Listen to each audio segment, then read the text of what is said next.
Well, so it'd be good to sort that all out as rapidly as we possibly could, assuming it would do some good.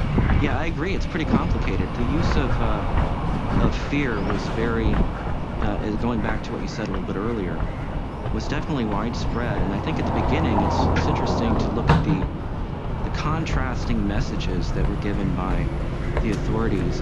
In the beginning, they really were trying to prevent panic. They were really trying to lessen the fear of people because studies have shown if you are anticipating a pandemic, actually the fear is higher than when it has actually arrived. So that many of the messages were calming, and then all of a sudden there was this switch, and once there was community spread, we knew that there was a lot of virus around that wasn't being detected. Then there was this sort of mysterious switch to basically the exact opposite, this fear-based messaging.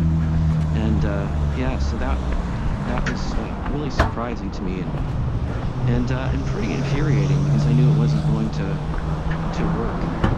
Yeah, well, maybe what happened is that maybe that reversal took place when the more narcissistic, psychopathic power mongers started to understand that they could cement their positions wrongly with the use of fear. You mentioned earlier, I thought this was very interesting, you mentioned earlier that in an immune response that is actually healthy, you get kind of flailing about on the part of the immune system to begin with as it attempts to get a purchase on the virus or the bacteria. And so you get an overgeneralized response that's not very specific and sophisticated, but as the immune system learns, the response gets more and more targeted and more specific, and that you saw the opposite happen in the public response. And that begs the question, right? What drove the opposite response, like the opposite of learning? And we want to accrue power to ourselves narrative, and we'll use fear to do it, does seem to fit the explanatory bill, let's say.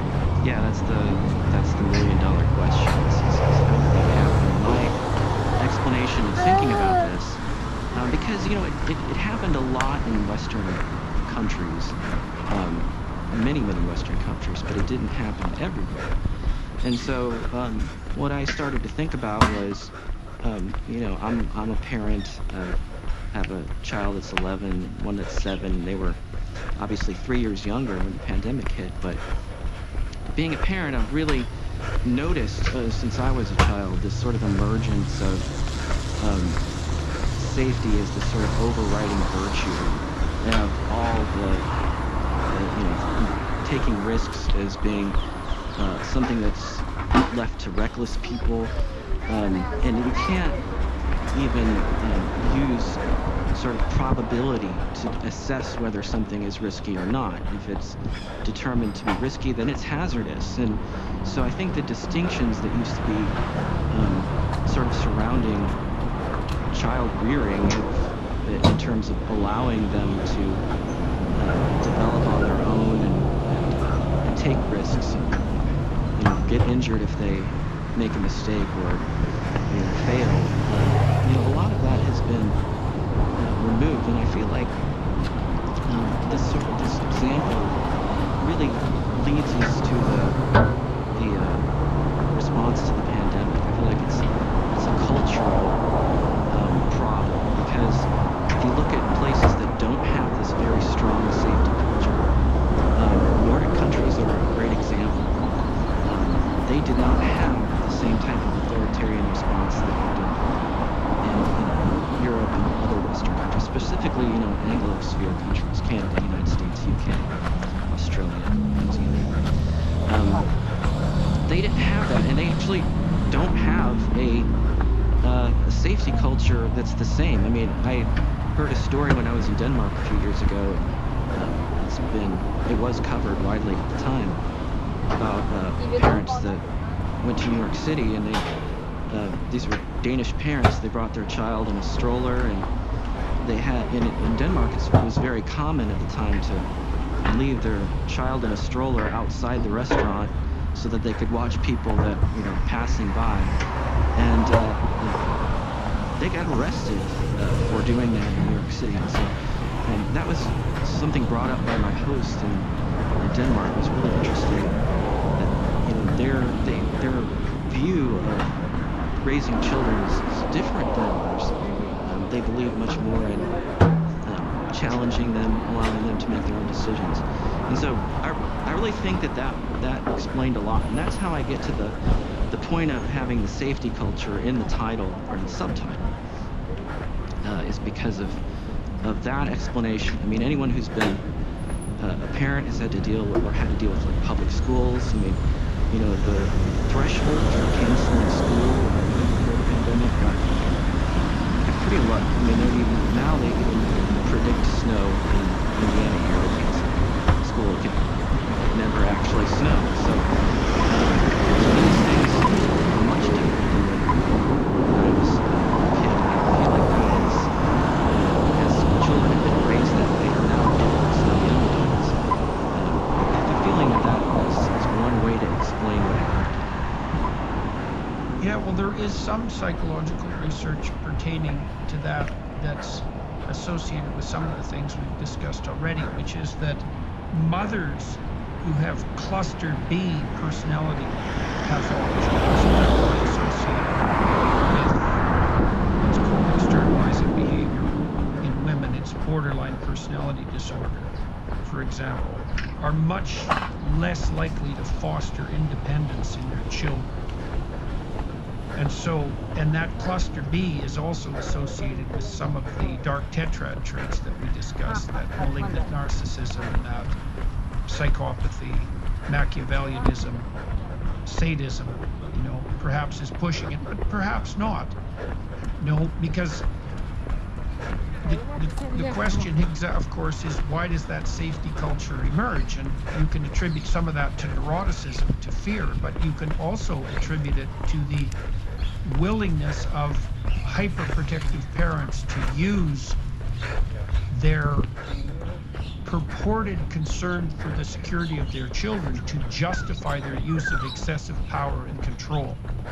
You know, and this is part of the reason why your book and the title of your book is interesting, and the tack you're taking on this, right? Because you are looking at the nexus between the use of fear and the justification for power. And the safety culture, it's got that virtue signaling element, right? Which is extremely dangerous. It's like, well, listen, dear, the reason I'm doing this for you is because I care so much about you.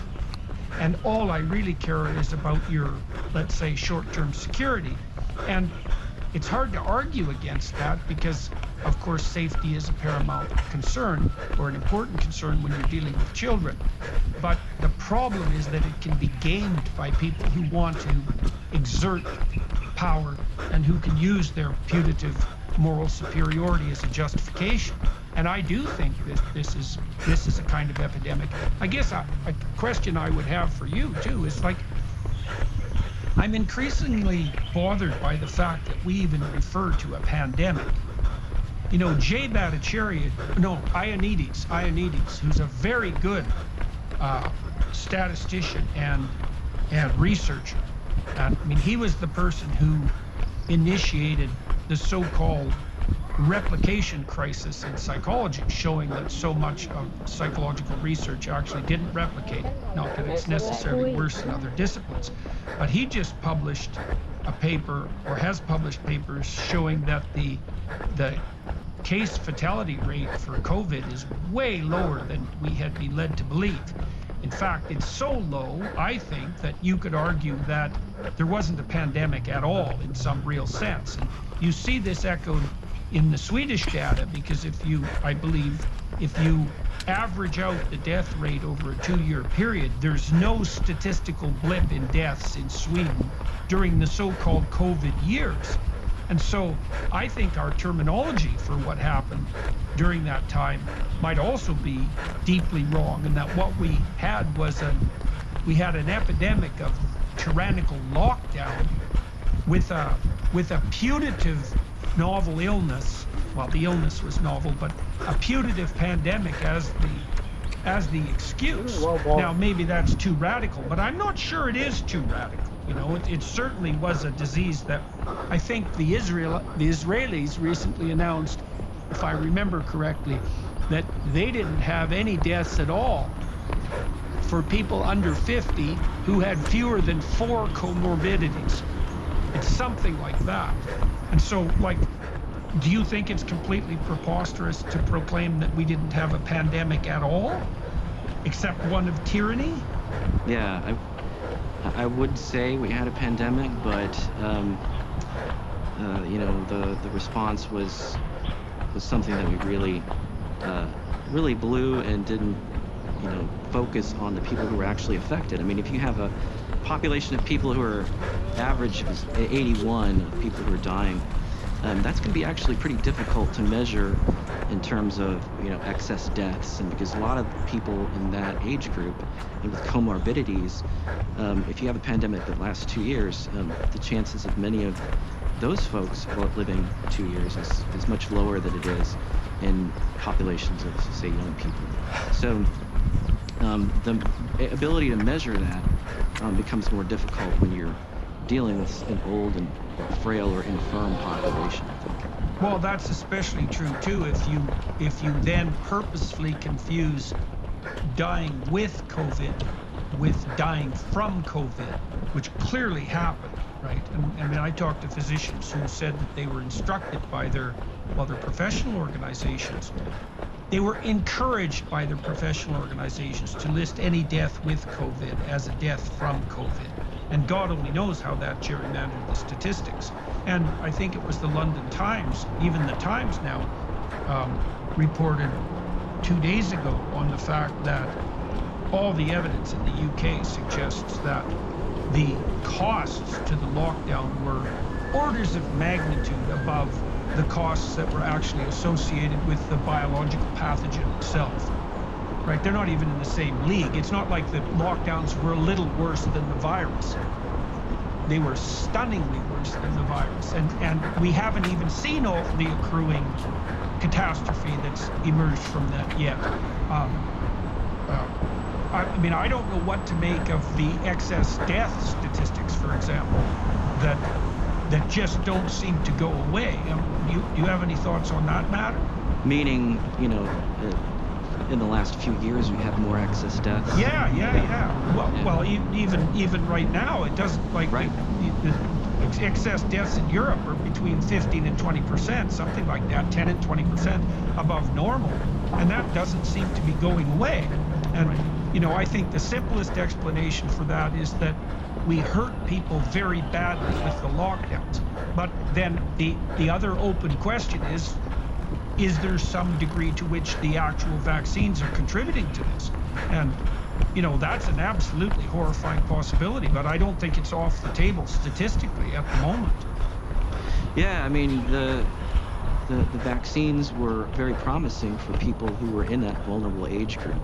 But, you know, what happened was politics took over, especially here, and mandates, in addition to removing all liability from the vaccines themselves, which had been tested minimally and not necessarily on the population you'd want to test them on, as older and infirm people.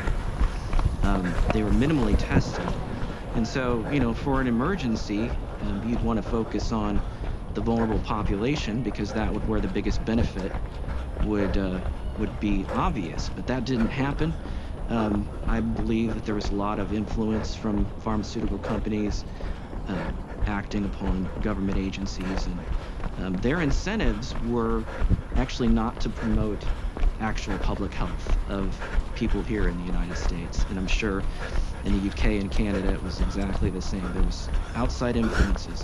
The same is true for, you know, just counting COVID deaths. If you provide an incentive to overcount, if you give hospitals more money for COVID patients, if they're on a ventilator or their type of treatment, you're providing an incentive for those hospitals and healthcare providers to increase those numbers so that they can increase their profits. And it's just a matter of incentives.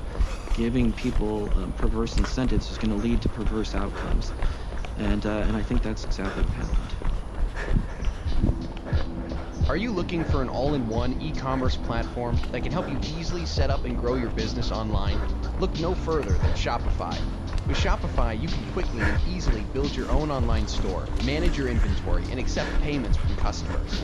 Plus, Shopify offers a range of customizable themes and templates to choose from, so you can create a professional-looking store without any design experience.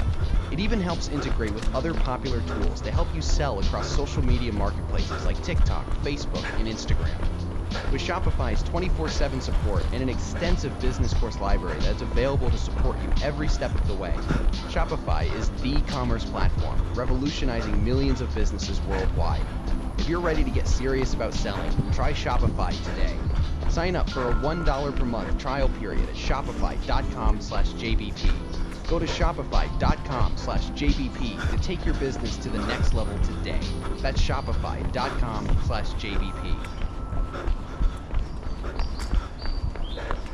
When you started writing this book, when you started observing what was happening around you, how would you characterize your political stance? Because people who are listening are going to be wondering, and I think it's a reasonable thing to wonder, how your a priori political stance might have formed the lens through which you were viewing what was laying itself out. How would you have characterized your political views, let's say 5 years ago, and how would you characterize them now? I've always been I've been in academia for a long time.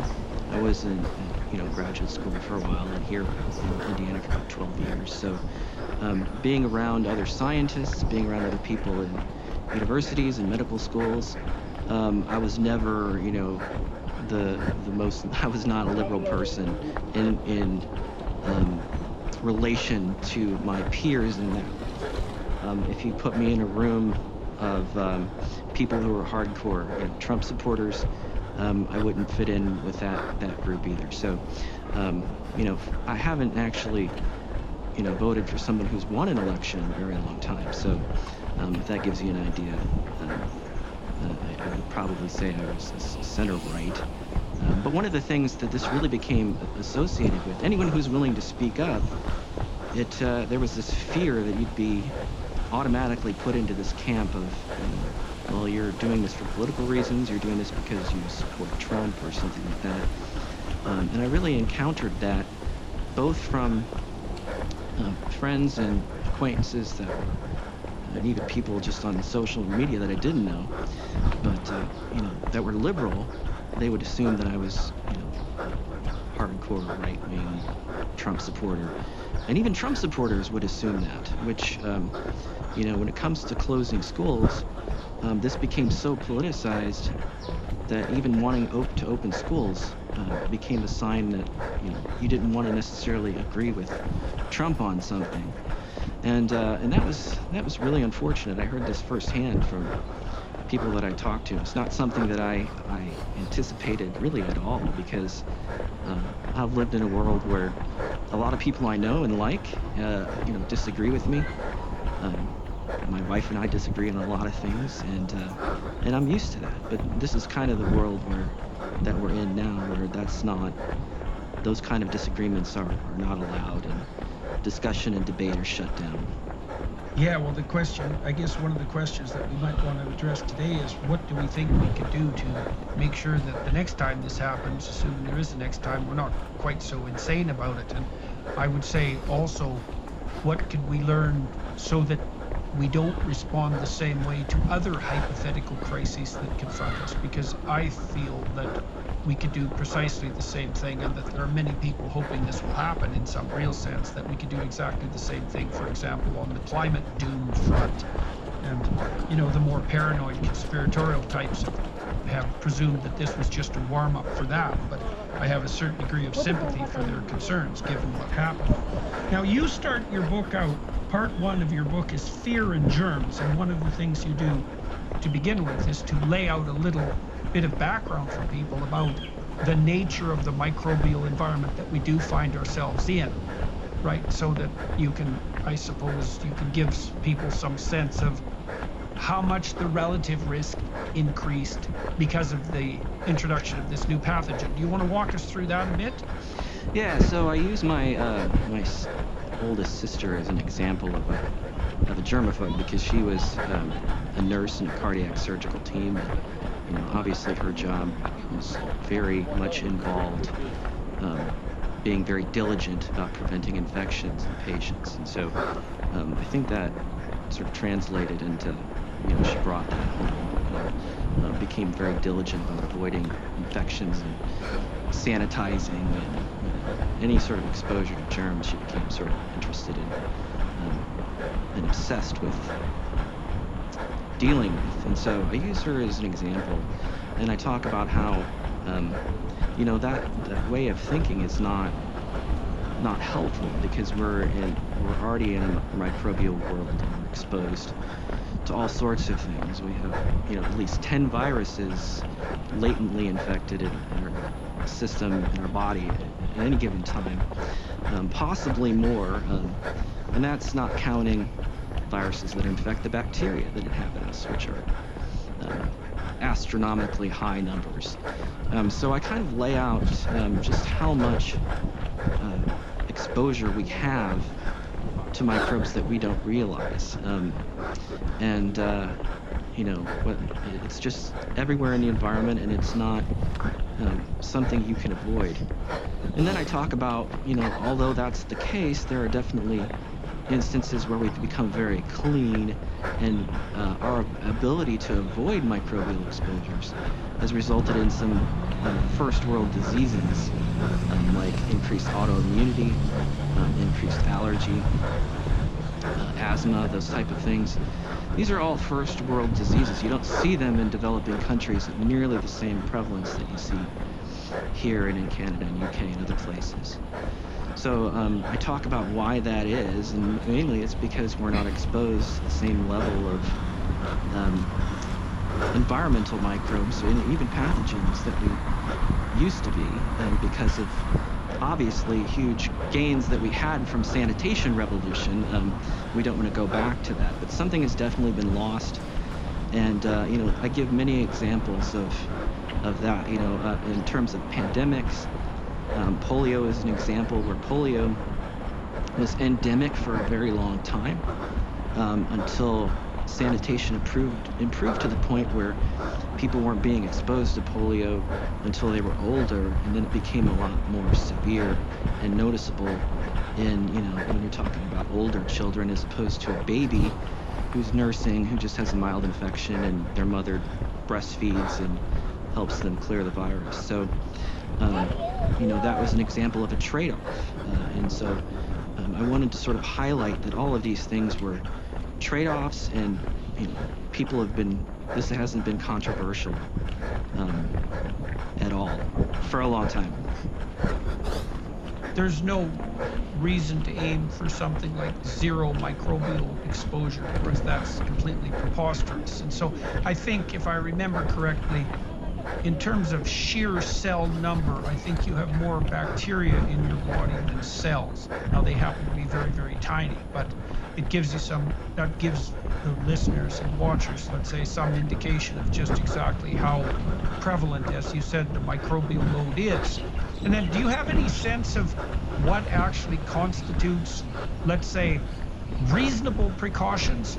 You don't want to sterilize everything in sight, partly because maybe you make your immune system hyper responsive if you're overprotected, but obviously we don't want to return to the filth of the centuries prior to the 20th century, where people were dying of infectious diseases at an incredible rate, especially in hospitals, let's say. So and I don't imagine you made yourself particularly popular with your older sister, by the way, using her as an example. So what do you think of as a reasonable response to cleanliness, given the necessity of minimizing both kind of error? Yeah, so certain viruses are pretty nasty and cause really awful infections in people, but it turns out that in a general sense, the nastier the virus, the harder it is to transmit it.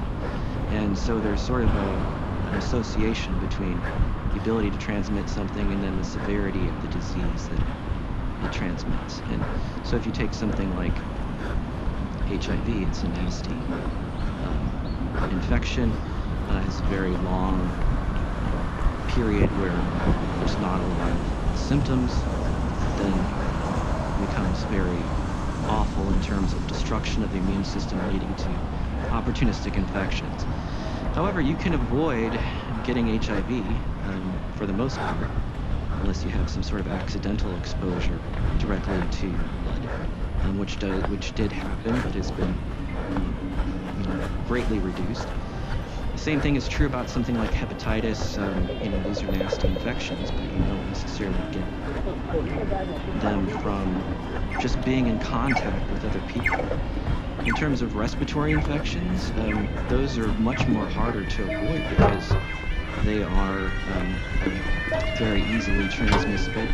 They have a lot of genetic variability, and so the immune system might be able to prevent severe disease, but not the actual infection itself. So, there are some viruses that you want to avoid and some that you really can't, and people should kind of understand the distinction between that. Yeah, well, the rationale was, I think once that became obvious, the rationale was, well, if we slowed the rate at which it spread, we wouldn't overwhelm the hospital systems. And one of the things I saw in Canada that was particularly remarkably dim and pathological was that the governments took almost no actions whatsoever to increase the availability of emergency intensive care units, which seemed, at least at the time, maybe you can correct me if I'm wrong, seemed like the logical thing to do, especially after this extended over a multi-year period. I mean, how early did we know that virtually everybody was going to get COVID? You said, as you pointed out, respiratory illnesses are transmissible, and there isn't really a damn thing you can do about it. Yeah, I mean, the response was very much like, a behavioral modification was absolutely necessary, and everyone had to completely change their behavior. And that sort of did not consider the length of time that was going to be necessary, and the fact that the whole world doesn't operate. We're so interconnected. You read articles about how I would read them. I think people would talk about just get groceries delivered. You don't have to leave your house. And somebody somewhere is going to have to leave their house in order to support that. And these things weren't really thought out, and as a result, in some cases it could be delayed, but not completely eliminated by behavioral modifications. Yeah, well, when you say they're not completely thought out, I think that's what you might say, that's the understatement of the decade. I watched recently a viral video of the new CDC director talking about how she made this decision to lock down football. And she is giggling while she's saying this, which is appalling beyond comprehension. And it doesn't really seem to me to be a nervous giggle. It's more like, well, isn't this cute? It's so funny that this is the way it happened. She talks about talking to one of the health officials in Massachusetts and just sort of bandying back and forth ideas about who should be locked down next. In this case, it was anybody who wanted to go watch football game. And that kind of random scattershot approach to depriving people of their civil liberties seemed to be par for the course. This particular video is an incredibly egregious example of that, because it combines an idiot cutesiness with this terrible proclivity to Well, to really deprive people of their fundamental mobility rights, you know, except for the expendable people, let's say, who were doing the grocery deliveries. And there was a really nasty element to that as well, is that, you know, the important people could stay at home and lock themselves up and protect themselves, but the expendable working class could go about their business as usual. Right. I mean, there were all sorts of exceptions too, right? So, I mean, if there were lots of videos of, you know, where, I don't know what the video version of a hot mic is, but where, you know, officials would know that they were off camera or think that they were off camera, and you could see them immediately take their masks off, you know, because they're truly believing that this is something they have to perform, to show for people. And they don't necessarily believe that it's going to be 100% effective in reality. And so there were lots of examples of how people didn't actually believe what they were saying. I mean, when there were protests, there were lots of public health people that said, you know, protesting racism is a public health necessity or something like that. A lot of people rightfully identified that as just being completely based on nonsense. I mean, the idea that, you know, the same thing happened with COP26 in the UK, right? So it wasn't just like Black Lives Matter protests, it was also climate change meetings. The UK government completely inverted its rules to allow the delegates to the climate change conference to proceed apace with no restrictions, because apparently that was what the important people wanted to do, whereas ordinary people who were going about their lives weren't able to continue. And one of the things we did see, and this is going to have extraordinary long-term consequences, is that there was a massive transfer of wealth from the... Well, that was 5 clicks. Great job. See you tomorrow. Bye bye.